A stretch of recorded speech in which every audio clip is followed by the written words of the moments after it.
Oui, bonjour à tous, bonjour à toutes. Je vois qu'il est 11h15, alors je vais débuter cette présentation. Aujourd'hui, au nom de Promotion Santé Suisse, je vous accueille dans cette présentation qui va durer environ 20 minutes sur des outils vraiment très pratiques, très concrets pour développer, pour favoriser un leadership ou un management sain. Pour ma part, je m'appelle Catherine Matel, je suis conseillère accréditée pour Promotion Santé Suisse sur différents outils qu'ils ont en matière de santé au travail et puis plus particulièrement les outils dont je vais vous parler aujourd'hui, eh bien, je les utilise également dans mes conseils. Donc en fait, je vais vous montrer ces différents outils qui ont l'avantage d'être gratuits, facilement téléchargeables sans inscription et très pragmatiques. Je vous informe aussi également que le webinaire est enregistré et que l'enregistrement prendra fin d'ici une vingtaine, trentaine de minutes lorsqu'on arrivera aux questions-réponses, s'il y en a, avec plaisir. Entre-temps, votre micro est désactivé, donc si vous avez des questions, n'hésitez pas à les noter dans le chat et puis on pourra y répondre soit au cours, soit plutôt à la fin. À la fin, il y aura également un petit sondage pour avoir votre perception de cet aperçu sur quelques idées très simples pour aller en direction d'un management et d'un leadership plus sain. Pour commencer cette présentation, je voulais vous poser cette question. De quoi êtes-vous particulièrement reconnaissant aujourd'hui? Qu'est-ce qui vous rend reconnaissant ce matin? Il est 11h15. Alors, cette première question, je vous laisse la passer en revue pour vous. Et puis, regardez déjà l'état que ça induit en vous en réfléchissant justement à ce sentiment de reconnaissance. C'est typiquement une question que vous allez retrouver dans un des outils qui est un jeu de cartes qui s'appelle Let's Talk, que je vais vous montrer tout à l'heure sur le site internet où vous pouvez le trouver. C'est une des questions qui cherche à favoriser des émotions positives ou des émotions particulières au travail. On va le voir, c'est un des ingrédients pour un leadership sain. Donc, je vous laisse y répondre pour vous-même, ça vaut la peine, n'hésitez pas, mais sans besoin de partager. De quoi es-tu particulièrement reconnaissant aujourd'hui? Voilà, ce jeu, Let's Talk, comme vous allez le voir tout à l'heure, et vous allez recevoir dans le chat le lien directement sur le site internet où vous pouvez soit confectionner vous-même ce jeu de cartes, soit le commander également en échange de 15 francs. Il y a environ une trentaine de questions qui tournent autour de ce leadership sain que je vais vous expliquer durant cette présentation. Voilà ce premier exercice, ce premier outil tout simple et très pratique pour casser la glace lors des réunions d'équipe, par exemple. Tout d'abord, quelques mots sur Promotion Santé Suisse. Vous connaissez certainement cette fondation de droit privé. Elle est soutenue par les cantons, par les assureurs. On y contribue à travers notre assurance maladie. Elle a pour mission de renforcer la santé des personnes en Suisse et plus particulièrement la santé psychique des personnes actives en Suisse. Et puis, c'est vrai qu'elle cherche à favoriser, de baisser toutes les maladies qui pourraient intervenir suite au stress au travail. Et c'est là qu'intervient la notion de la santé au travail, la gestion de la santé en entreprise. C'est là que Promotion Santé Suisse cherche à soutenir les PME et les entreprises pour favoriser la santé psychique des personnes actives. Je veux parler justement de cette gestion de la santé en entreprise. Ben, qu'est-ce que c'est concrètement? En fait, la gestion de la santé en entreprise, elle cherche vraiment à favoriser le succès de l'entreprise. Si l'entreprise se pose des questions sur comment améliorer son image pour favoriser son attractivité, comment baisser le nombre d'absences des collaborateurs, comment favoriser que les gens restent le plus longtemps possible dans l'entreprise pour favoriser son succès, eh bien, ici, elle peut réfléchir à différents leviers qui sont par exemple les conditions de travail, et c'est là-dessus que cherche à intervenir la gestion de la santé en entreprise, c'est-à-dire d'augmenter les ressources au travail et de diminuer les contraintes, donc vraiment de travailler sur ces conditions de travail qui vont vraiment impacter la santé et la motivation des collaborateurs et, in fine, le succès de l'entreprise.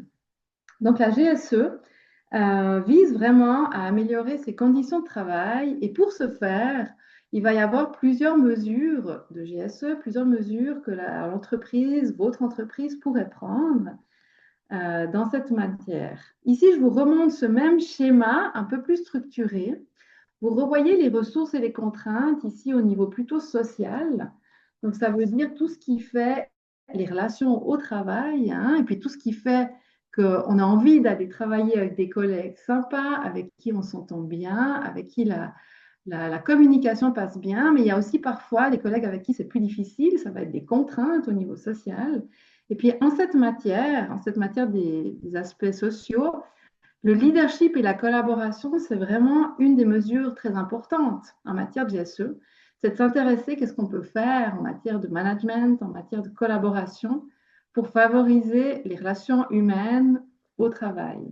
C'est ici que vont intervenir les outils pratiques et concrets dont je vous parlais au début, les outils de promotion santé suisse appelés HR Toolbox, et puis le kit de leadership ou le leadership kit, qui sont donc un ensemble d'outils concrets qui favorisent justement ces différentes ressources et qui cherchent à diminuer ces autres contraintes. Bon, regardons concrètement quelques outils. Vous voyez ici différentes micro-interventions qui sont ici proposées. Donc, vous voyez ces différents sites. Hein, vous trouverez dans la présentation directement les liens. Donc, si je clique dessus, et je vous invite à suivre avec moi ici l'ouverture de ce site internet, donc du HR Toolbox. À travers ce HR Toolbox qui s'adresse en premier lieu aux spécialistes RH, hein, mais qui peut aussi être intéressant pour les responsables d'équipe que vous êtes, peut-être, vous allez trouver différents thèmes, différents contenus.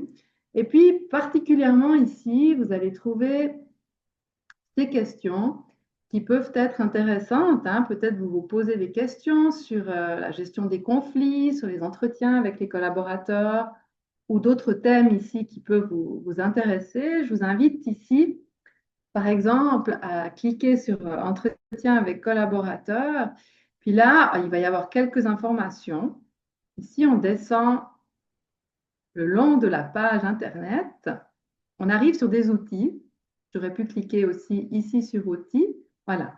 Là, vous allez voir différents outils qui sont donc ces aspects très pratiques et concrets. Si par exemple, ça vous intéresse d'aborder les absences et les signaux d'alerte avec vos collaborateurs, si vous cliquez là, vous allez obtenir une description de l'outil, comment l'utiliser, dans quelle situation ne pas l'utiliser. Et puis ici, un manuel et un guide très concret qui va vous donner une sorte de fil rouge pour préparer au mieux cet entretien avec un collaborateur avec qui il y a quelques difficultés en termes d'absence ou ici il parle d'anomalie. Donc vous apercevez ici différents points importants à prendre en compte. Donc pour ne rien oublier, évidemment, hein, de quoi il s'agit, qu'est-ce que vous avez observé concrètement ces dernières semaines, les problèmes de travail, quelles sont vos attentes particulièrement? Est-ce qu'il faut impliquer d'autres personnes? Puis après, vous allez vraiment avoir un fil rouge très concret avec des questions qui vous sont rappelées, etc. Voilà. Donc, comme vous pouvez voir, hein, dans cette HR Toolbox, là, je vous ai montré un outil, je vais vous en montrer quelques-uns après. Il y en a vraiment beaucoup. Entre la HR Toolbox et le Leadership Kit, vous allez trouver 90 outils concrets. Moi, je vais vous en présenter encore quelques-uns d'autres. Je passe maintenant sur le kit du leadership. Donc, le kit du leadership et tout le site qui est relié, il est basé sur ce modèle ici que vous voyez apparaître à gauche de l'écran. Ça s'appelle le modèle PERMA. PERMA qui est l'acronyme, hein, de ces 5 champs d'action, ces 5 thématiques. Et l'ensemble des outils vont s'atteler à développer ces 5 champs. En fait, le modèle PERMA, il postule que pour avoir une équipe forte, pour avoir un climat d'équipe positif et fort, il faudrait que ces 5 champs d'action soient bien développés. Donc, les différents outils vont vous permettre de réfléchir à développer ici soit les relations au travail, soit l'atteinte des objectifs, soit le sens, soit les émotions positives dont je parlais au départ, mais également l'engagement de chaque personne dans l'entreprise ou dans l'équipe. Là, vous avez l'occasion, par exemple, hein, de vous inscrire à un défi. Il parle d'un défi annuel. Chaque mois, vous recevez un outil particulier qui vous est proposé pour travailler avec votre équipe. Puis comme vous le verrez, c'est des outils très, très simples et concrets. Ici, je vous montre un premier outil qui s'appelle le leadership sain. Donc, bien sûr, c'est important de développer pour son équipe des bonnes pratiques, mais c'est aussi important de réfléchir à son attitude en tant que responsable, en tant que chef d'équipe. Comment moi, je me situe par rapport à ces 5 champs d'action. Et puis ici, justement, vous avez l'occasion de faire il parle d'un contrôle, mais c'est en fait une analyse, hein, un autotest. Comment je me situe moi-même sur ces différents champs. Alors, si on y va ensemble, vous voyez que vous tombez ici sur le site du Leadership Kit avec ici les 5 champs d'action dont je vous ai parlé, avec des outils qui seront chaque fois reliés. Et puis, ici, tous les outils, vous trouvez ici le test de leadership, le set de cartes dont je vous ai parlé, et puis le défi annuel. Test de leadership, en 9 minutes, recevez votre diagnostic, votre auto-diagnostic sur le modèle PERMA. Vous voyez, il s'agit ici de lancer le test de leadership et vous trouvez directement quelques questions en termes d'auto-évaluation, comment vous-même vous percevez sur ces différents aspects. Quelle marge de manœuvre vous laissez à vos employés? Est-ce que vous aidez vos employés à s'identifier à l'entreprise, au niveau de la contribution, au niveau de l'implication, de la reconnaissance, etc. Ça prend 9 minutes, c'est compté large. Vous obtenez votre score sur les différents champs à la fin de ces questions. Et vous savez ainsi sur quel champ vous pouvez encore plus vous améliorer et peut-être aussi quel champ vous êtes particulièrement fort et dont vous pouvez encore vous inspirer.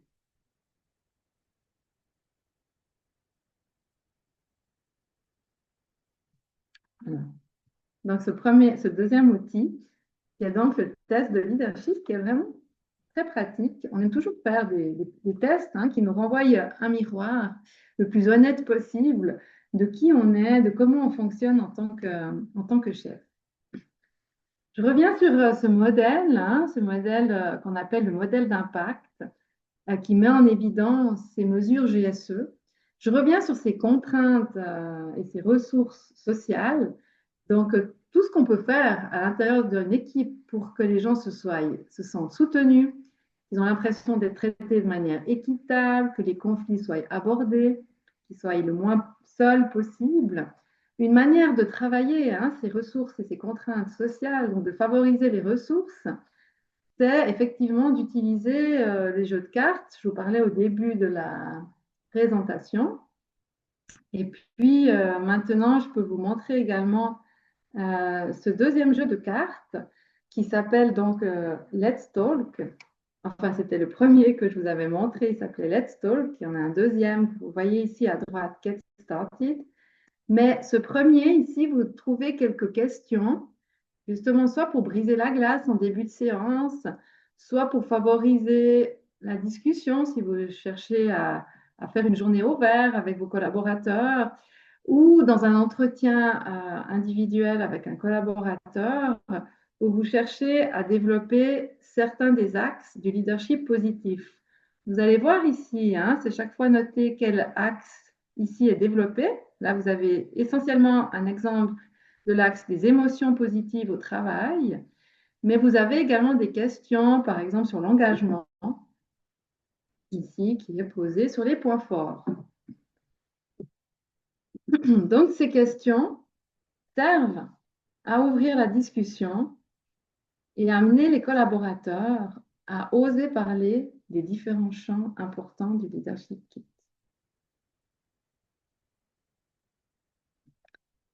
Un autre outil qui pourrait être utile en matière de relations sociales, hein, on avait vu que dans les relations sociales, c'est aussi important d'essayer de réduire les contraintes qui pourraient arriver au travail.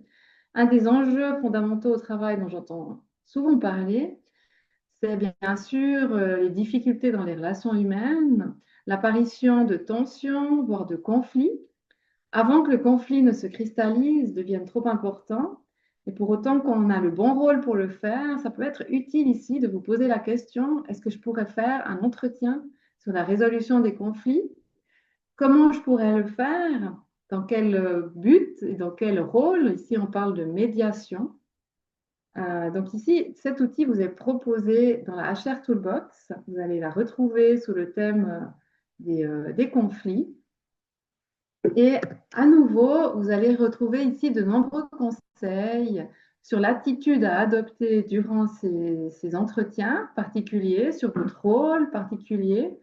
Donc, vous avez vraiment des phrases qui sont données sur la manière d'aborder l'entretien, d'être attentif à certains points. Et ça vous guide tout au long de l'entretien. Je vous conseille vraiment de le lire en avance, étant donné que c'est souvent des situations assez émotionnelles. Donc, on vous donne ici quelques indications en termes d'étapes.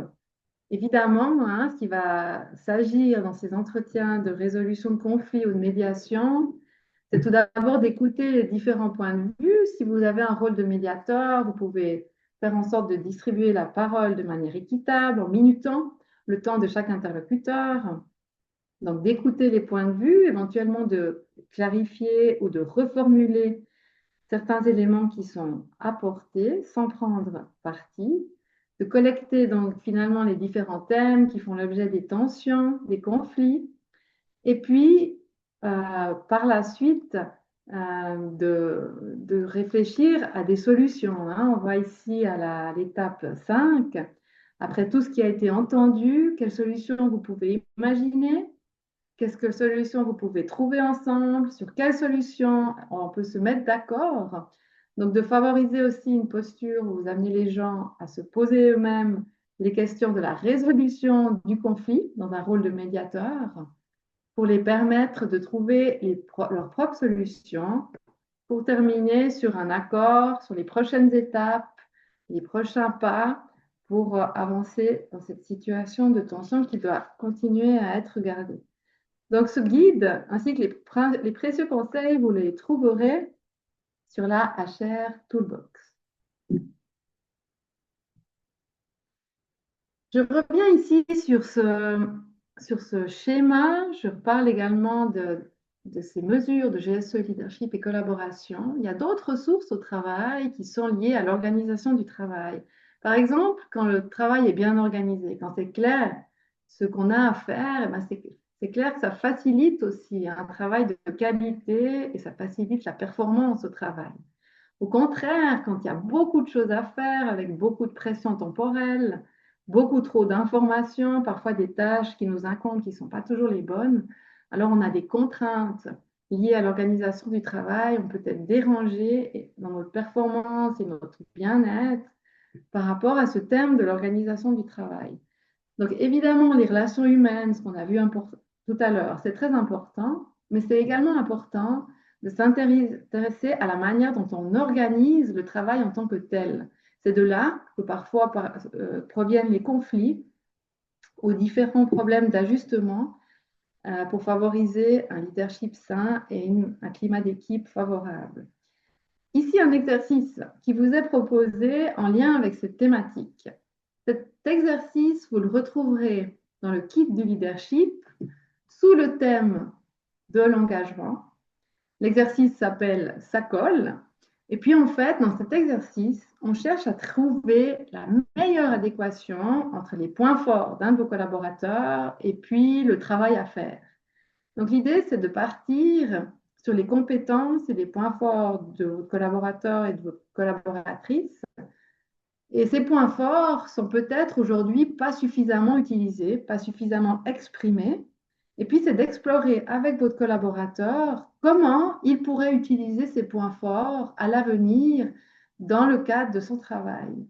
Donc, c'est une manière d'ajuster le travail aux compétences et aux points forts de la personne. Ça permet de la valoriser, Ça permet aussi d'utiliser le maximum du potentiel et des compétences de quelqu'un. Donc, vous allez trouver dans cet exercice un guide pas à pas et des questions qui vous sont proposées pour pouvoir ajuster cette adéquation entre une personne et son travail. Donc là, on voit qu'on travaille au niveau des tâches qui sont faites et de l'adéquation entre la personne et ses tâches. Ça peut être utilisé lors des entretiens d'évaluation ou lors des entretiens réguliers que vous avez avec vos collaborateurs. Un dernier exercice, on parlait de votre attitude en tant que chef, si vous êtes responsable d'une équipe, mais aussi, je pense, en tant que tout à chacun, que collaborateur. On peut se poser la question de la gestion de son énergie, ici avec Energy Manager, que vous retrouverez également sur le kit du leadership.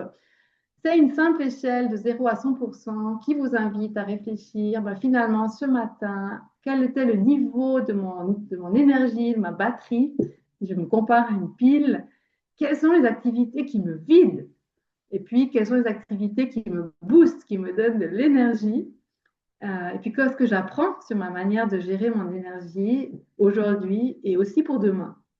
Donc, cet exercice, il est pour vous, il peut être aussi pour vos collaborateurs, et puis il peut vous permettre d'adapter votre niveau d'énergie aux tâches que vous faites et aux relations que vous entretenez au sein du travail. En termes de santé et de leadership sain, c'est également une bonne option. Voilà, je termine avec le deuxième jeu de cartes, Get Started, que vous voyez apparaître ici. Avec Get Started, vous pouvez approfondir avec votre équipe les différents axes du modèle PERMA que je vous ai présenté. Donc, il va y avoir des questions encore plus spécifiques où on va vraiment discuter en équipe de ces différents thèmes du modèle PERMA. Donc, vous pouvez vous appuyer vraiment sur ce jeu de cartes très pragmatique pour travailler ceci en équipe. Voilà, j'arrive déjà à la fin de ma présentation. J'espère que j'ai pu vous tenir en haleine. J'aimerais vous demander quel outil vous a inspiré, quel outil vous a inspiré.